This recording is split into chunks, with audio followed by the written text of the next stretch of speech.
Hey YouTube, I see that nobody is covering this, and I'm going to cover this because this affects me. So if you don't care, it doesn't matter, but I'm going to talk about it anyway because I think this what's going on right now here in South Carolina is a little bit crazy. So on Friday, they told us that our children was going to be going virtual. They were in school for a total of 9 days. Yes, I said it, 9 days.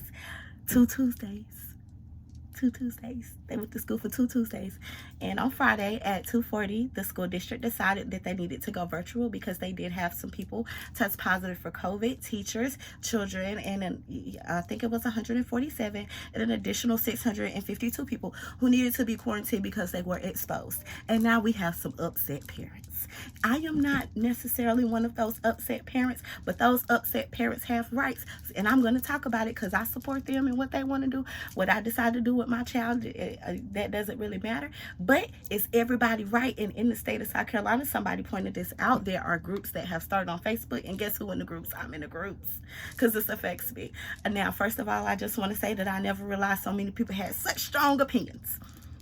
In fact, in this Facebook group, there is a woman who said that she moved 2,600 miles from California to South Carolina because South Carolina has a state law 704 something, but I can't remember that it's 704, that the residents and the children in South Carolina are entitled to 5 in-person days of school a week. And she moved to South Carolina so her kids can go to school, and she not homeschooling her kids. Now I understand her position. She went on to explain further because you know they got the dragging her, but she did let us know that she had 3 children who got some special needs. Well, really she got 4, but only one of them is quote unquote classified as normal. She has 3 additional children with some issues, but she wanted to let us know that because of what's going on and they're not going to school and they're not having any type of interaction with any children, which I did worry about that for my son because he's the only child, no other children live here, but I made do with what I had and everything was fine.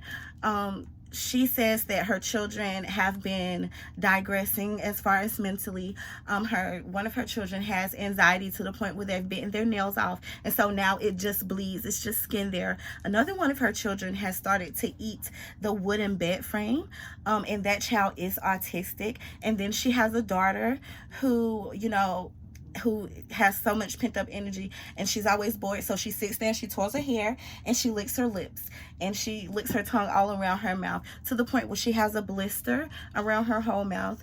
And it is graphic, so we're going to keep that off of here, but this is real, people. This is what people are going through, and ain't nobody talking about it, so I'm going to talk about it with y'all. So this is a public group that's on Facebook. You can access it if you want to. If not, then that's fine. But the things that has been going on, oh my God.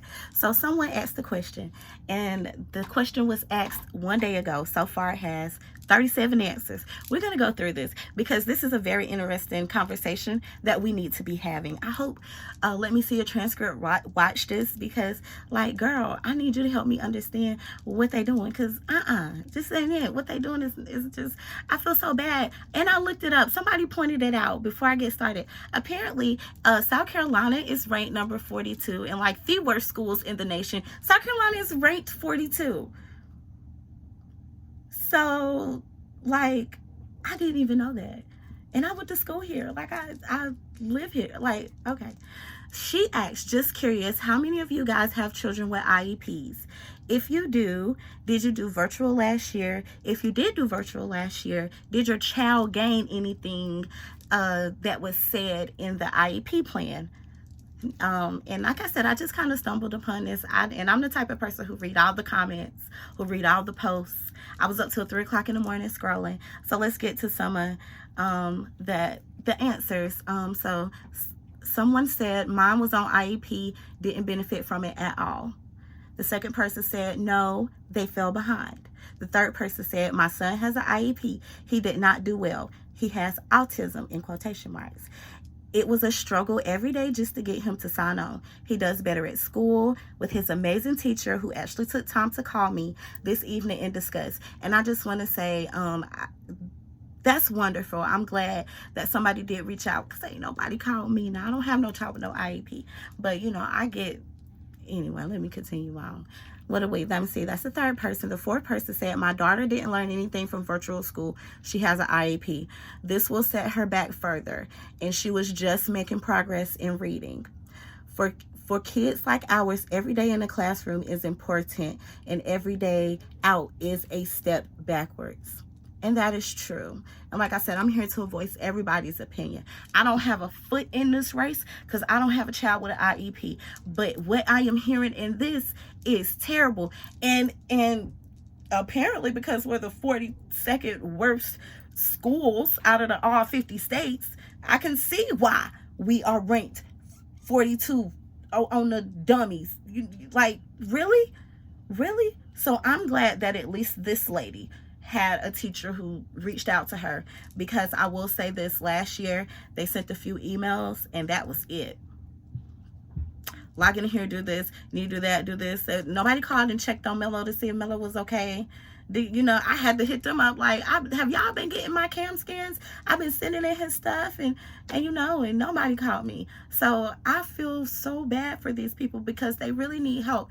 And you are not, when you become a parent, and especially when you become a parent of a child who has special needs, everybody isn't just built, it's not built into you to know how to deal with these type of situations. And we don't have nobody there helping you get through this. That's just really sad for me. And I thought that that's what these plans were here for. They to get the family support to help their children grow, and it's like they're doing half of it. They're not, they're telling them do this, but they're not checking on them and asking them, do you need any help with something? And especially when you're dealing with a child with autism. I have children in my family who have autism, and they get frustrated really easy. And if you ain't got the patience of a saint, you could be catching a charge. Moving on. Ashley said, no, nothing. Nobody called, nobody said nothing, okay? Kayla said she got 2 children with IEPs, and virtual does nothing to help them at all. The next lady says, my kids just won't do the work. I can't help them. That's what she said. My kids just won't do the work. I can't help them.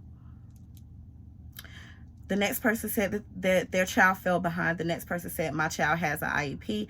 Oh, excuse me, my kids have IEPs. Neither of them did any good with virtual school.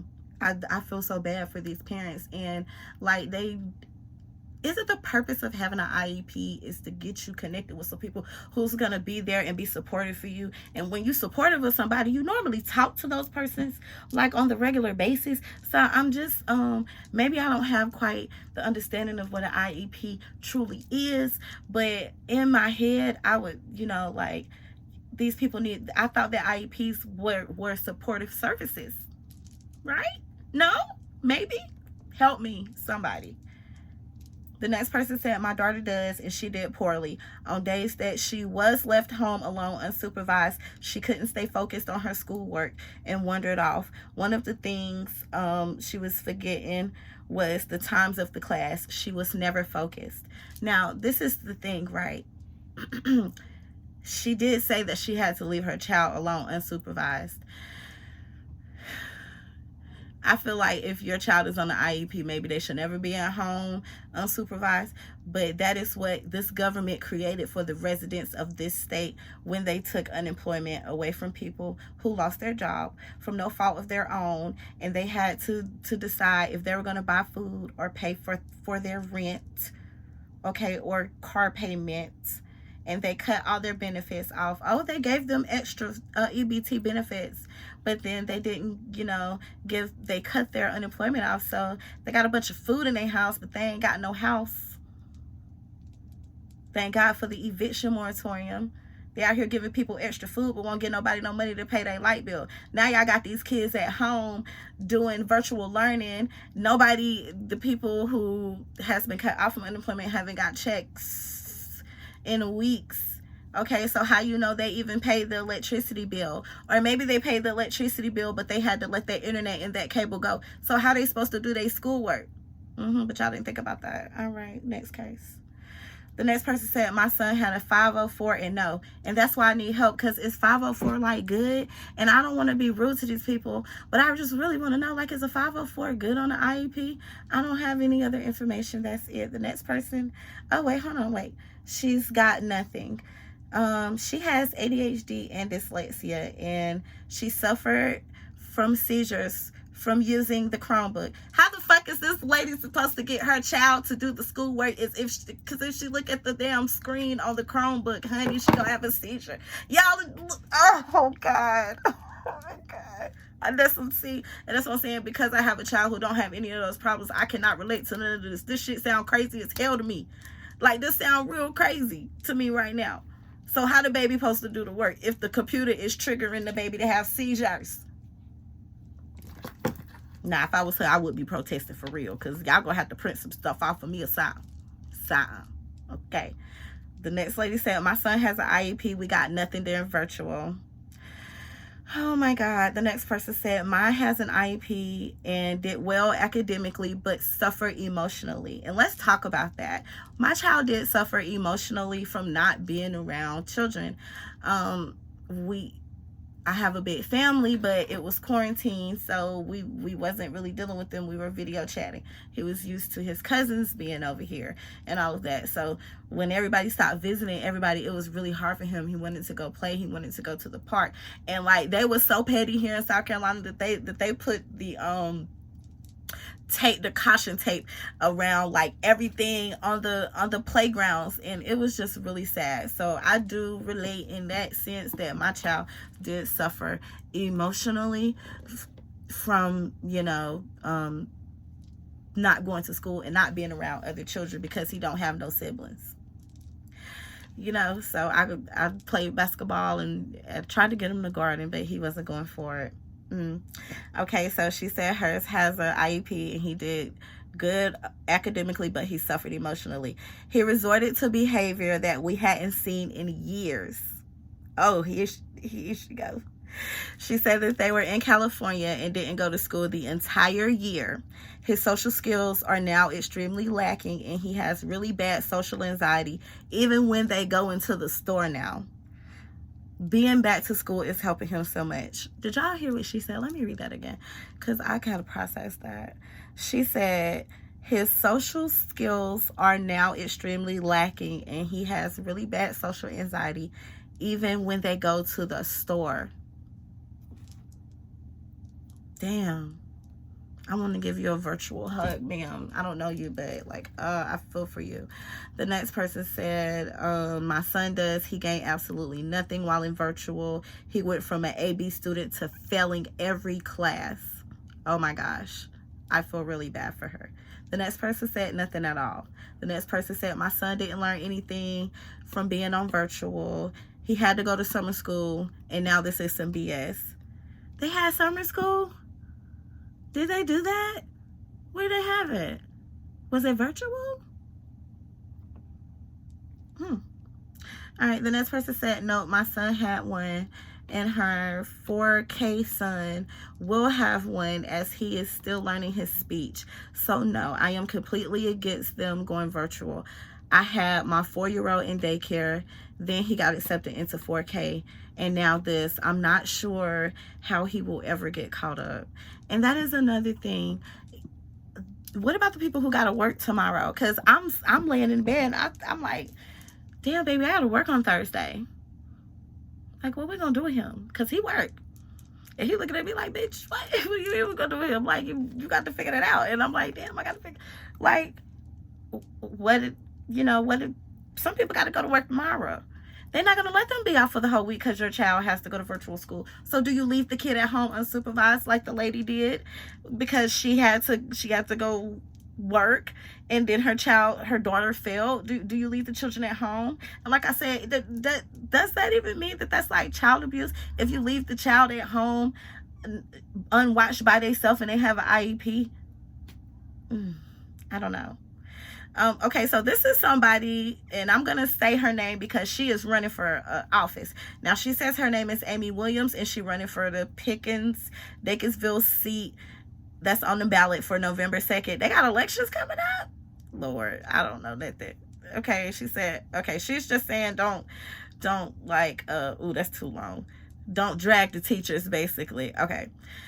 The next person said they have 4 kids with IEPs and 1 with the 504 plan. Also, it's something different. So an IEP is different from a 504 plan. Somebody educate me in the comment section. I don't know. Help me. I don't know. I just want these parents to get some help with their fucking kids, because like they struggling and they are failing. The system is failing these people. And isn't this like, didn't the government throw that millions and billions of dollars at these schools and they didn't even get the teachers to work a little bit? Now, if you're a teacher and you watching this, I'm not trying to be rude, because my son has a good teacher and his teacher lives three houses down. So if I had any problems, I was pulling up on her. Okay, but I understand that everybody don't have that situation, and like I said before, I don't have a leg in this race because I don't have a child with an IEP plan. I just got to reading through this thread and I got pissed off the more and more that I read it, because I can't even remember back when they was doing the virtual learning. I was mad that, like, you know, like, it took the teacher a while to get back to me. Like, why did it take you so long? You're not doing nothing. Anyway, this lady says, my daughter has an IEP. She is special needs, and virtual last year was a fail. We had 2 different teachers, one for half the year, another for the remaining, and neither teacher was able to see my child that doesn't know her ABCs or much more. As soon as the Chromebook came, she would start to cry. The first teacher thought she was nonverbal for the first 3 weeks. These 9 days, we got to watch her actually participate in class, do her work, and actually listening to teachers. Hold on, because it's got to see more, y'all. All right. She said, these 9 days we got to watch her actually participate in class, do her work, and actually listening to teachers. Now we would probably go back to the meltdowns, hitting, kicking, screaming, biting, just to get through a morning meeting. Do y'all hear this? This is what people are going through with their children. And the people who they told them they was going to help them, they're not. And her daughter's having meltdowns. I wouldn't be able to.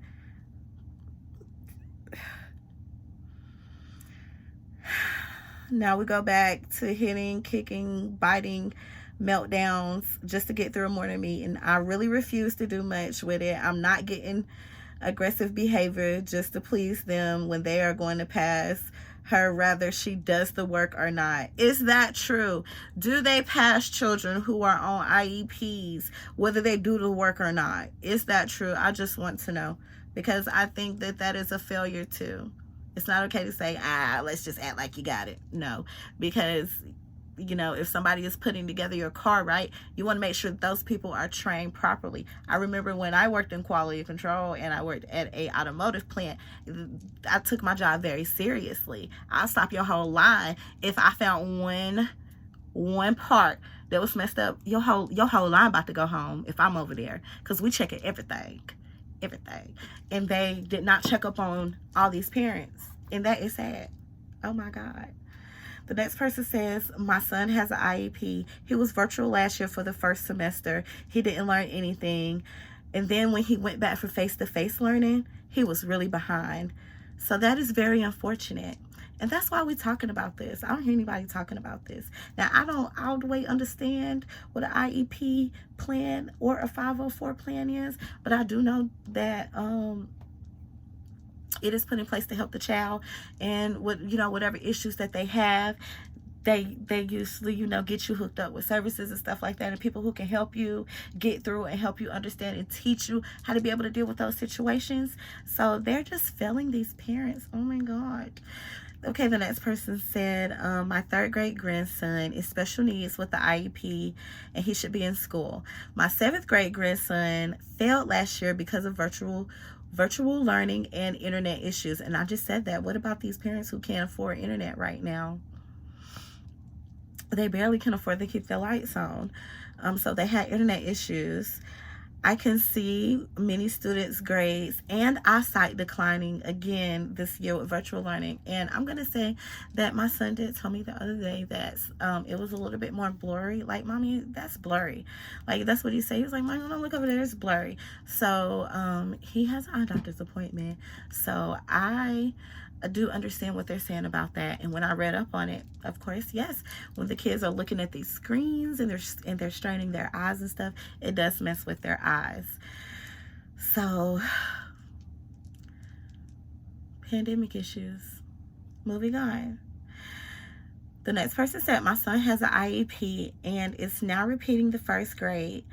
Thanks to virtual from last year, they didn't help my child none. It's ridiculous that they are even doing this again, just putting our children's educations behind even more.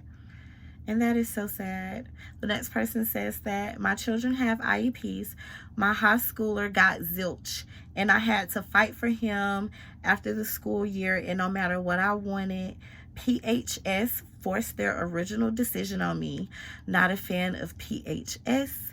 PMS is still an awesome school. I think that PHS stands for Pickens High School and PMS stands for Pickens Middle School, but I don't have any experience with either one of those schools. I'm just telling you what the people of South Carolina are saying. Okay.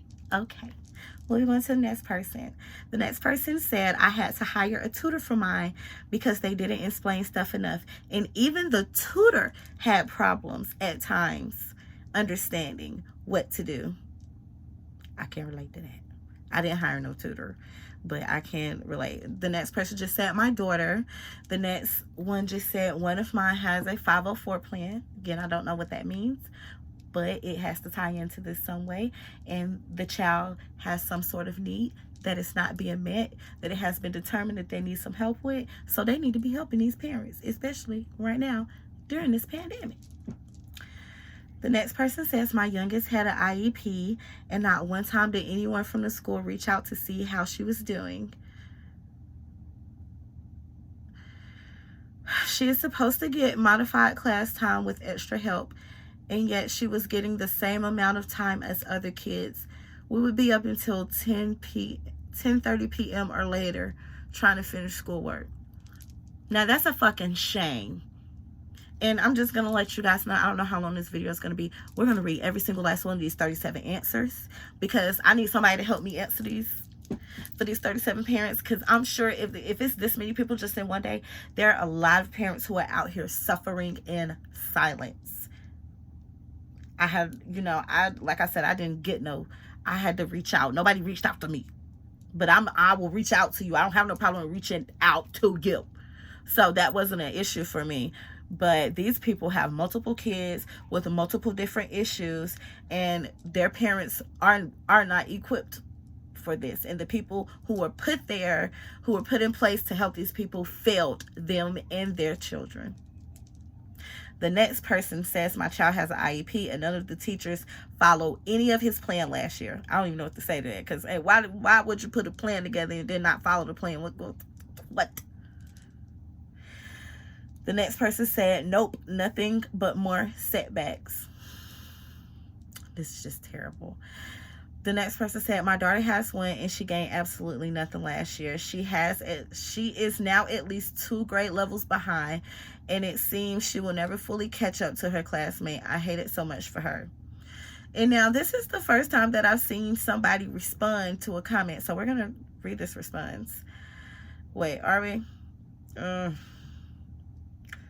No, her child has okay. She responded to this person's comment, but then she put an answer right beside it. So let's just read her answer, because I see some of the same word in it. Okay, just from the scan through, and she's long-winded clearly.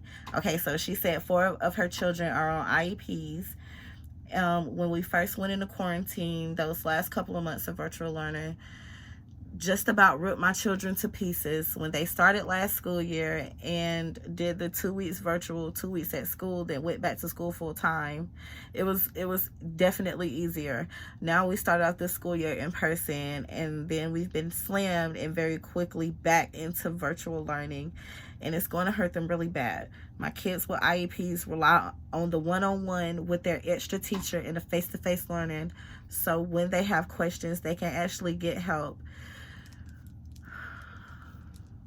Sorry, y'all, this is hard for me.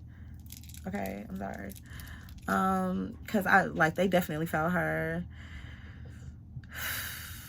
They weren't even passed at the end of 2020. This past school year, you could tell they had fell behind because of all the e-learning. I'm really hoping this doesn't last longer than a week, because my youngest will probably suffer the most. This is the last comment that was posted. The comment that I just read was posted 6 hours ago. This last comment was posted 1 hour ago. She said, my son has one. He done okay with online, but it takes a lot of extra work from parents to keep them on their level that they need to be. And now that is something that I can relate on, because I operate with my son on this. Like, we argued about reading. He says his teacher says he only have to read for 20 minutes. Well, mommy says you read for 45 minutes. Melo doesn't like that mommy wants you to read for 45 minutes. Here's the thing. If you're only reading 20 minutes a day, then you're doing average people shit, and we're not average people. You're definitely not going to be average people. And he is a black man in America, period. He is a black man in America. He's going to have to work twice as hard to get half as far as other people. We do excellent shit around here, okay? So you're going to read them 45 minutes. And I told him, if you look, you can read these 45 minutes. Or you can say another word to me, and you can read for an hour. What you going to do? And he ran his little tail on up that highway and got out of my face. And when it was time for him to be done, I let him know. These parents are counting on these people to teach their children, because these people go to school for years and years to be able to have the qualifications to help these children through whatever it is these children are going through. These people have went to school, you know, and everything. Some of these parents have 2, 3, 4, 5 children who have different special needs and disabilities. They only have 2 hands, 2 feet, 2 eyes, 2 nostrils. Did I say 2 feet? I meant 2 feet. I know that it's hard, and just reading that last one was very hard for me, because one of the mothers who I'm friendly with, she has 2 children, and she has one year younger. Our children are 7, and then she has a 6-year-old. The 7-year-old, he is in normal 2nd grade, like he's supposed to be with my son, but the 6-year-old, it does have some additional needs, where I know for a fact that he gets that one-on-one teacher work that this person in that last comment was talking about, how they get a whole teacher to themselves. So when you take that away from kids, we can't teach, like, I can't teach them the way that they teach them, because they were trained to teach these kids this.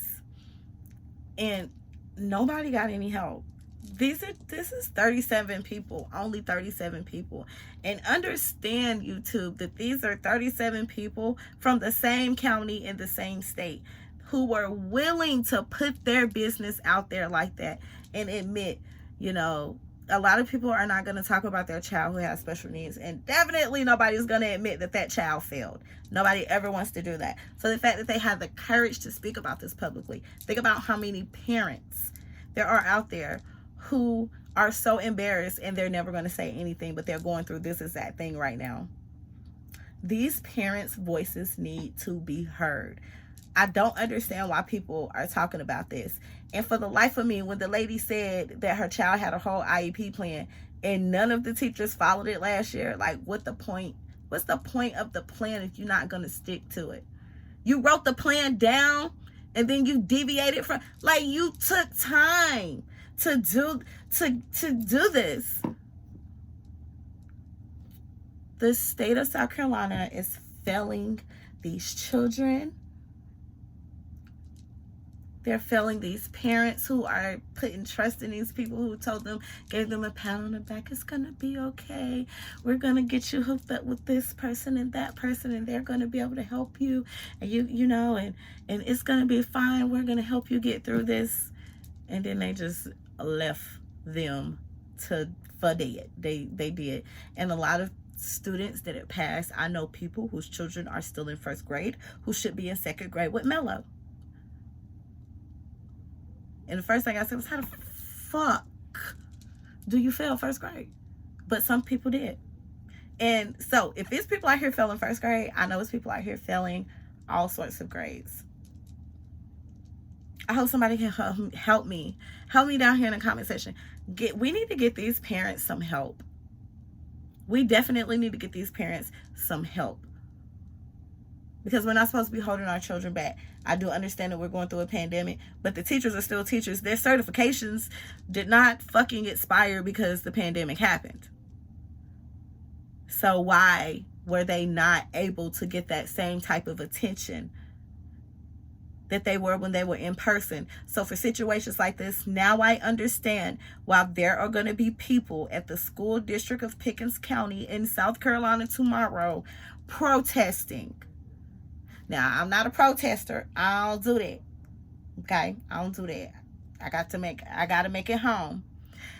And like I said, I don't have a leg in this fight because I don't mind doing homeschool. It don't bother me none. But tomorrow morning, I'm going to get my little cell phone up and I'm going to drive on to Sam's because I got to pick some stuff up.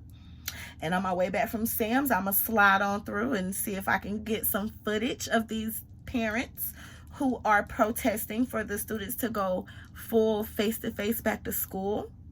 I asked my son if he wanted to go to school or be virtual. He wanted to go to school. So I protected him as much as I could for him to go to school. He's sad that he has virtual because they have a soccer game tomorrow, supposedly, in PE. So, you know, and I have already said, my son did, he did suffer emotionally because he didn't have interaction with all the children that he would have interactions with school. And then he also lost his grandmother, and that's like the first person who's ever died who he could remember and mean something. So he really just had a rough year. I understand that everybody has had a rough year, but these parents with these children with these IEPs, we need to get them help. We need to get them help. I don't know what I can do, but I said to myself, no, I've been scrolling since last night. I said, nobody is talking about this. I should at least like do a video or something and talk about it, because it's like, nobody, like, why is nobody talking about this? I didn't realize that these parents were being neglected so much. So what can, like, somebody help me? What can we do to help these parents? Okay, what can we do to help these parents? Thank you guys for listening. If you watched this, tell me what you think. Y'all, please stay dangerous out here. Protect them babies. Protect yourself. If you, if you are pro-vaccine, go get the vaccine. If you are anti-vaccine, ask God to cover you, and definitely cover your children, especially the ones who are under 12, because I got one who's under 12, and he ain't taking no shots anyway. He gonna, if you try to get him some shots. So, but just cover your children, and let's really sit down and think about what this is doing to our kids. But we need to protect ourselves. Everybody needs to participate in the upcoming quarantine part 2 2021, because it's coming and the lockdown is coming. And I would like for everybody to participate this time instead of playing about it, because everybody still went on vacations and everybody still got sick, and now it's out even more, and I still got to go on a cruise, and I'm salty about that shit. Okay, and they better not stop cruising before October. Anyway, you guys, thank you for watching. Have a great day. Stay dangerous.